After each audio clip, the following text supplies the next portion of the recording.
I don't think it really hit me that I was going to be like going to see polar bears in their native habitat until they actually made us journal in the airport before we got on the plane to Churchill, and I think that's where I was like, it's actually happening. I've waited for this trip for 2 years. First polar bear we saw was actually super far away. It was behind some rocks, so it was really hard to see. I sent some pictures to people and like they couldn't even find the bear. And the next day is when we were driving around in the tundra buggy and we saw one like far away out on this peninsula, but then it actually came around and walked right in front of our buggy and was super close to us. And that's when I was like, this is what I was expecting. Like, this is why I'm here, to see these amazing animals. And a lot of times they're just walking around, they're waiting for the sea ice to form, they're just hanging out. So the breakfast bear, as I call it, is a polar bear that actually came to the lodge that we were staying at on our last day out like on the tundra. You're sitting there drinking your morning coffee and someone says, "Bear." And it was just a really cool experience. You're sitting there eating breakfast and a wild polar bear comes up and is walking around and investigating.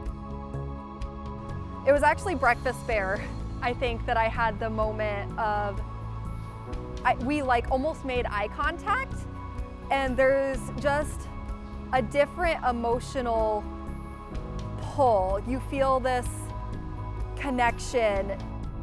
It's just like, hey, I'm here doing my thing and you're there doing your thing, but we're both like here together, and like we just had this moment. It's different. It does inspire you to care about them in a different way.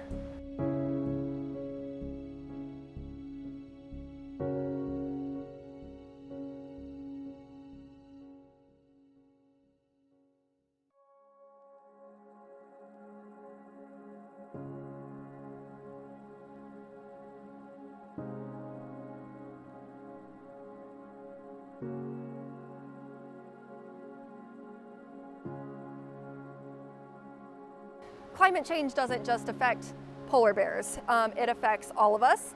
Even down here in Memphis, we're affected by things like flooding or more severe storms and more severe temperatures.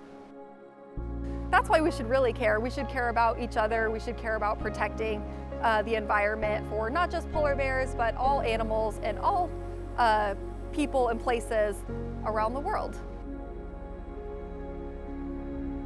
So I'm extremely fortunate that the Memphis Zoo was able to support me in going on this trip. I actually cried on the plane home because I was just like so overwhelmed with like how lucky I am. But you know, not everyone is able to go all the way up to Churchill, Canada to see polar bears in the wild, which is why I think it's so important to have ambassadors like Coda and Haley here at the zoo, so that you don't have to go to Churchill to make eye contact with a bear, but maybe you can come to the zoo here in Memphis and you can see Coda or Haley and have that same inspiration that I did up in the Arctic.